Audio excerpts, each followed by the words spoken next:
Hello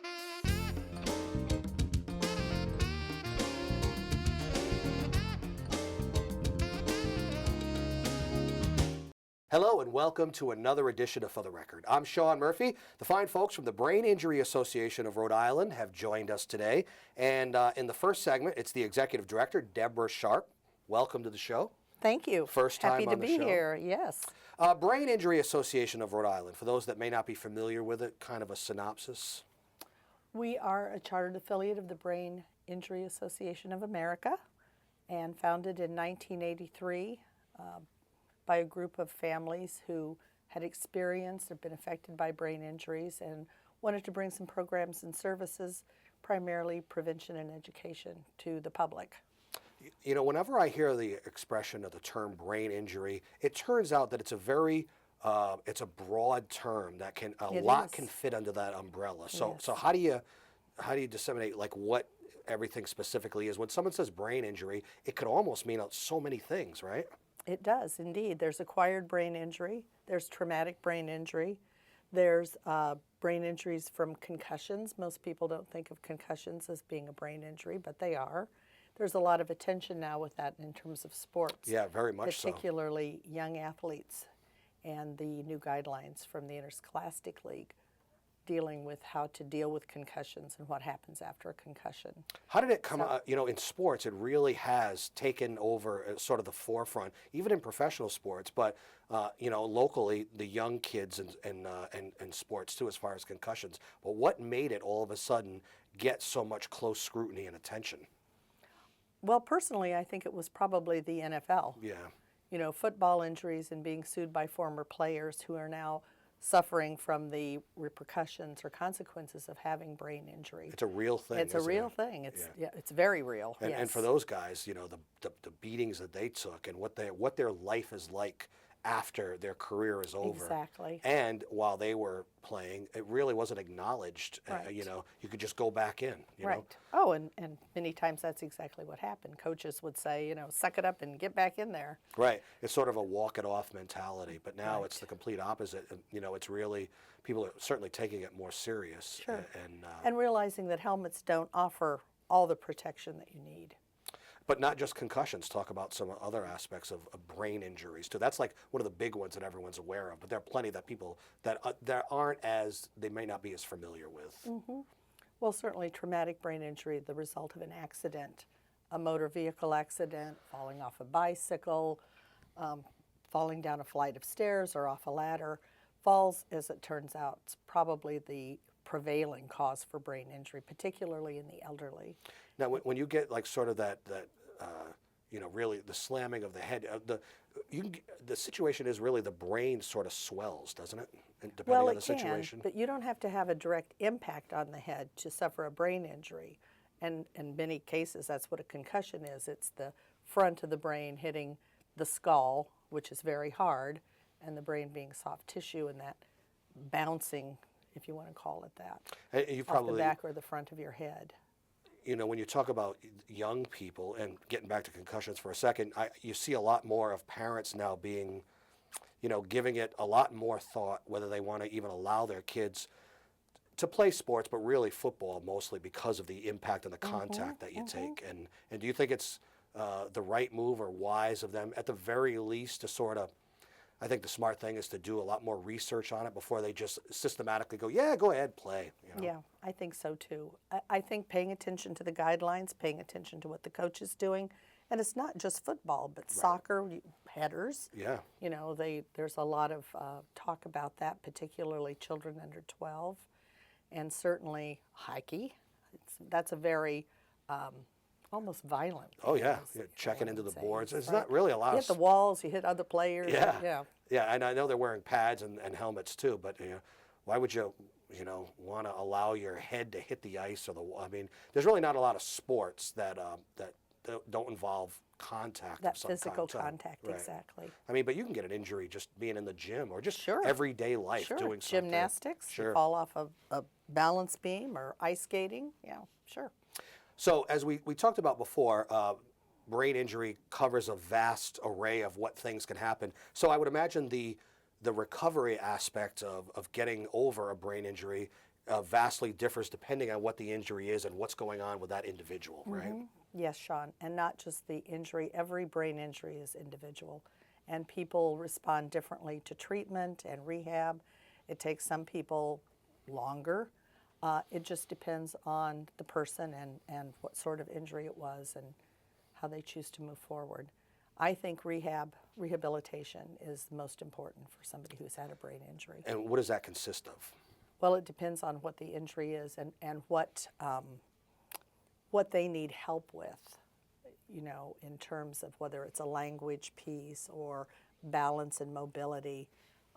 Acute rehab, I think, makes a big difference in somebody's recovery. From your position as executive director for the Brain Injury Association of Rhode Island, can you see sort of a trend in the right direction as far as research, development, progress being made medicine-wise, or just, you know, the procedures in place to, you know, preventative, but then also the recovery aspect of it? I think the biggest progress is made in awareness. Yeah, that's true. You know, oftentimes you really can't prevent a brain injury, although we talk a lot about prevention. You know, it's up to you to put a seatbelt on. If you're going to ride a bike, put on your helmet. All of those safety guidelines are there for a reason, and you need to pay attention to that. But even this talk with the NFL has created some awareness for brain injury and certainly sports concussions, and I think that that's the important piece. Do you see that the schools and the younger and the amateur athletic programs and stuff, they're taking it more serious, and they're, you know, following the lead of maybe a big organization like the NFL to kind of do what's necessary to implement more safety into what they're doing? I do, and we do a lot of work in the schools. Our program director is out often doing trainings and teaching and assemblies with students, talking about safety. You know, and one final thing about concussions, one of the big things about it was you get multiple concussions. It's one thing if you get a concussion, obviously, that's serious, but it was at the point way back when, before it was really acknowledged as much of an issue as it is now, is, you know, the amount of concussions. They would just get back in, maybe after a short rest or a short period of time, and another concussion would happen, maybe another one after that. Right. And just imagine the damage you're doing in that situation. Absolutely, and once you've had a concussion, you're prone to have more concussions. One of the things that we talked about off the air before we came on, different people, different aspects of life, and one of them is veterans. So I want you to talk about that as far in relation to brain injuries. Well, veterans are a very special category because, of course, their experience with post-traumatic stress syndrome, blasts, some of the things that they have to deal with just in terms of what they do. So certainly the Veterans Administration has become more aware of brain injury and what they need to do to help our warriors. We do a lot of work with veterans in terms of just what we have for resources for people. We have a huge resource center, well, I'll say a large resource center, our office in East Providence, and that's open to the public. We do have a website, but we do encourage people to come in and talk with us, join a support group, check out materials. There's a lot of material there that's available. We do work with veterans in the way we do many, but we also are involved in this Veterans Treatment Courts, which is a special court system for veterans returning that may be having some problems. And they have case managers that work with them, and we work very closely with them. I think the support group thing is so important too, because you may feel alone, you may not know where to turn. Knowing that other people out there are experiencing the same things as you, that's huge for you to be able to, you know, relate to them and talk to them and listen to what they have to say too. Absolutely. They learn more from each other than we could ever teach them. And it's great because there's a camaraderie and there's a trust there that's so important when you're talking about something like a brain injury that's so personal. Many people find it hard to even admit they've had a brain injury. Is it a sort of a pride thing that they think that, you know, maybe I shouldn't, is this really something, and should I even say that I have it? Will people, you know, look down on me for saying it? You know, is there a stigma around it? I think there is a stigma in the sense of not necessarily people looking down on you, but people looking at you differently. That what you were able to do before, you can't do now. You are a different person after your brain injury than you were before, and it can impact your employment and your personal relationships, in so many facets of your life, I think sometimes there's that fear factor of how are people going to respond to me if they know I had a brain injury, and what can I do? You know, there's all kinds of mechanisms for hiding the fact that you might have a brain injury. But in a support group, that's a very safe environment, and they're able to talk to each other and learn from each other and share resources. I think that's really important. We also do support groups for caregivers, you know, parents, spouses, people that have other relationships with the survivor. The people that are in the survivor's life, whether it be family or friends, they are impacted in their Absolutely. own way by this too. Oh, definitely. It can really be a disruption in their life that they have to change because of it. Absolutely. That's very true. You have you mentioned the website before. I'll have you give out the website in a second, but you have an event coming up in March. Yes. And that just happens to be one of the. Is it an awareness event? Is it a fundraising event? What is it exactly? It's a conference. It's our annual conference, and it's open to the public. We do a whole day track of information on brain injury with a keynote speaker, a luncheon, professionals, caregivers, survivors, just interested people, advocates, people that are interested in learning more about brain injury are welcome to come. This year it's March 27th, and it's at the Crown Plaza in Warwick. And March is Brain Injury Awareness Month. So I knew that there something was set aside for that too. Right. Do you think that enough word is getting out about brain injuries in general? Do you think the awareness is there? Obviously, you coming on shows like this is helpful, but Yes, I mean, you definitely. mentioned the NFL because of concussions and everything, and you see what they do with breast cancer. They've literally got the ribbons on the field. I mean, can you get any more Huge. presence than Exactly. that? You know. Right. So I mean, you would love to have that, but you know, Absolutely. as much as you can, just talking about it and getting the word out. Right. I think there's more awareness now than there has been, but I think there's a long way to go. And we credit a lot of the big sports leagues for reacting to their former players expressing concerns, and that gets down to what you were talking about earlier, the youth level where it really starts. Right. Give out the website for people to go and learn more. Okay, it's www.biaofri.org. What's on the website for people to see? Oh, upcoming events, general information, history and background. Also our phone number, 401-228-3319. That's okay. We'll put a graphic up on the screen too, so don't worry I'm about sorry. No, that's okay. We just moved into a new location. And that. More space? Is this the huge location that you were talking? This is the huge Okay. location, yes. And are you guys on social media too? Yes, we are. We're Okay. on Facebook. So I'm sure there'll be links on the website to be able to get to your Facebook page too, because I think that's important too, because you talk about support groups, that's where people network. Right. And they can comment and like and support each other and talk to each other that way too. Right. So there you go. All right, well, Deborah Sharp, Executive Director of the Brain Injury Association of Rhode Island, thanks for spending a few minutes with us. Thanks, Sean. I appreciate it. We will take a short break and come right back. I'm Sean Murphy. This is For the Record. Stay with us.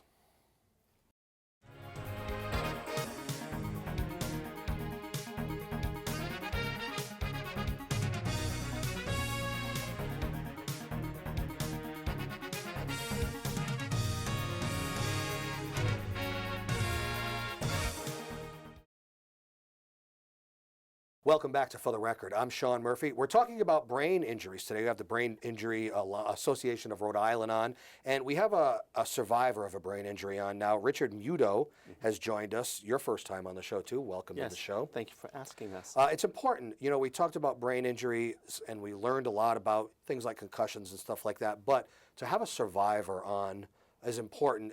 I would imagine it really connects with people, and they can understand from a person who's gone through it, and also the recovery aspect of it back to where you are now. So where would you like to start? From the injury itself? Sure, I'll give my Okay. really condensed version. I was 43 years old. I started having dizzy spells. I went to my doctor. He sent me to a neurologist who sent me for an MRI. Turned out I had a number of malformed blood vessels throughout my brain called cavernous hemangiomas. Rather than bursting blood as other aneurysms do, they ooze blood. They look like a tangle of worms or like a raspberry. So I had 25 of them at the time. Oh my goodness. We watched them for 6 months, and then the week that the last shuttle blew up, I had 2 significant bleeds within 3 days, one on the right side of my brain and then one on the left side. I was really lucky living in Rhode Island. We have a gamma knife at Rhode Island Hospital. They attach a colander type thing to your head. They block some of the holes, and some of them are left open. And they shoot gamma rays, and where the holes are open, the rays go through them. Individually, they're not strong enough to do any damage, but where the rays cross over each other, they're strong enough to cauterize the insides of blood vessels. So I was there with a halo on my head and all that for 14 hours, I think. And after they shot the gamma rays through, it cauterized 27 bleeding blood vessels, but it also did damage to the neurons around the affected areas. And from there on in, I had to relearn language, how to read, how to write, how to fold a blanket, how to turn the faucet on and off, how to tie my shoes. Pretty much everything that we take for granted was affected to some degree. And as was mentioned before, for every individual, the brain injury is completely different. We might have the same type of bleeds pretty much in the same areas, and how I will be affected would be different from the way you're affected. I found, well, unfortunately at the time, the doctors took care of the bleeds and stopped everything, then sent me on my way. At the time, they were not required to set up social service agencies with the patient. They stopped the bleeding and then sent me on my way. As if everything was all set at Exactly. that point. They did their job. I stopped bleeding, and that was it. I didn't know that the Brain Injury Association was there at the time. There's a three-year window where a person gets the most results from any therapy that they go through. 3.5 years after my injury, I was stuck in traffic on Park Avenue in Cranston and turned my head and saw the Brain Injury Association of Rhode Island. Wow. Yeah, and so I went in and found that there were a lot of resources available to me. And I did utilize a lot of them, including the support group, because it's very important for people with a brain injury to, first of all, find that they're not alone. Secondly, that they're not, everything that they've thought about having a brain injury is not as scary as it could be. And there's always a way to improve, and we can encourage each other to improve. I found for me, I did all my own therapy because I didn't know that there were therapies there. I'm a textile artisan, and so I weave and spin and knit and all of that. And so I retaught myself how to do these things. And the hands-on work with all these gave me a chance to redevelop my motor skills. My left hand was not friendly to me at that point.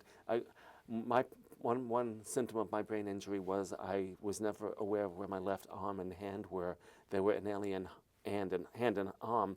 So if I was in the shower washing my hair, I would turn and my hand would be there, and I wouldn't know it was there. It would scare the bejesus out of me because I didn't know there was a foreign hand there. Is it the more you use it, the more, is that therapy, the more you're using it, it kind of gets it back into... Exactly. The best thing to do with any brain injury is to utilize what is weakest. There have been reports of very good results in people who have had a stroke and they have lost the ability of their left hand. I thought about that immediately. I thought stroke, because really one side will go away. Yes. If a person then binds their right hand to their body and forces themselves to use the left hand, there's nothing wrong with the left hand or the arm. It's the connection from there to the brain. And so the brain to the hand and arm, in order to allow the brain to repath around the damage and then set up another section of the brain which can now do the function, you have to constantly do what is weakest. This is gonna sound totally ridiculous, and my director's gonna make fun of me for this too, but there was a scene in one of the Rocky movies where Rocky's a southpaw. Okay. So his trainer tied his left hand so he couldn't use it, and he could only punch with his right hand. But the example is the same. You're using the opposite, and it's getting in your brain is getting used to using that, right? Exactly. So it's the same thing. Exactly. In that point, even if he did not have a brain injury, he was teaching another section of the brain to be utilized and to connect to another part of the body. When I was relearning how to read, well, one thing that people with brain injury seem to all share is a lack of what's the word? I lose words easily. Memory, short-term memory loss is throughout pretty much consistent. Yeah. When I would be reading, I couldn't remember from one sentence to the next sentence what I had read, but I kept forcing myself to read even if I was confused. Eventually, another part of my brain repathed and learned how to read again. I used to play piano professionally. That's no longer there. But if you kept practicing, could you? I've tried, Really? but that one unfortunately sets off seizure activity. Okay. Not bad. I don't have grand mal seizures, but it does make me very dizzy, and I can't feel my left arm. But I've been able to get back a lot of what I had lost originally, but it takes constant work. I've seen some people who have given into the problems, and rather than read, they listen to books on tape, which is fine and dandy, but if they were to press themselves and force themselves even to just read along with the book on tape, you got to exercise the brain, you right? have to exercise what is weakest, and that's the only way to repath. The brain is very plastic. It can pick up. We use so little of it, especially in our culture these days. But we use Every day we get dumber, don't we? Yeah, it's so sad. You know, I can make bad jokes about this, but literally, the only way to get back what you've lost is to use what has fallen apart. You know, we talked off the air about the fact that even without any brain injury or anything like that, exercising the brain is a good thing. Yes, very much Doing so. things like brushing your teeth with your other hand that you don't normally do. Yes. You know, put the keys in the door with just whatever you don't do, whatever's weak that you're not used to doing. Yes. Do that a lot. Yes, for elderly people, those who are constantly doing crossword puzzles or reading up on things they'd never done before, taking classes and such, their chances of recuperating or doing better with Alzheimer's disease or whatever, they are able to last longer because they've exercised the brain. They keep the brain active. For someone watching, and watching you as a survivor of a brain injury, if they're unsure or have questions, what would be the first thing they should do? First off, I would find a brain injury association in their area, their state, and contact them immediately. Find out what is available to them. Go to support groups, meet with other people who have brain injuries. A lot of us have similar issues, a lot of us have different issues, but we also learn from each other. What did you do in order to get this back? What do we have similar, and how are you dealing with it? It's constant work. Yeah. Also, it's constant support. I believe we can all, those of us who are survivors, we can all get better than where we are at the beginning. As long as you put in the work, you can get better. How'd you end up becoming a spokesperson? Well, first off, I was sort of a cheerleader in the support groups. I was very adamant to all the other people in the groups that they could get better than where they were at that moment. Your positive support, right? Exactly, because I'm living proof. If a sentence had 12 words in it, I could find maybe 3, and my partner would have to try and figure out what I was trying to say. I'd point to things, make gestures, and it was always a bad charades moment. But eventually, I learned language. In weaving, my left hand would constantly miss the shuttle. It would hit the wall. Poor cat. Everything I did, I kept doing it again and again and again until it was just, it was laborious, it was tiresome, it was irritating, it was incredibly frustrating. But if I could get from 3 words in a sentence to not being able to shut up sometimes, I think anybody can make improvement. Even people, since I started with the support groups, people who had had brain injuries for a number of years and had hit a certain level in their abilities began pushing themselves again and actually making more, having more results from their pushing their brain to actually start working on it again. Well, your brain injury has come to the point where you've recovered to the point where you are an excellent spokesperson for Thank the you. for brain injuries in general and the Brain Injury Association of Rhode Island. We'll put the website up on the screen one more time. Okay. You did an excellent job of kind of articulating what it's like and how you can get better and how you can become Right.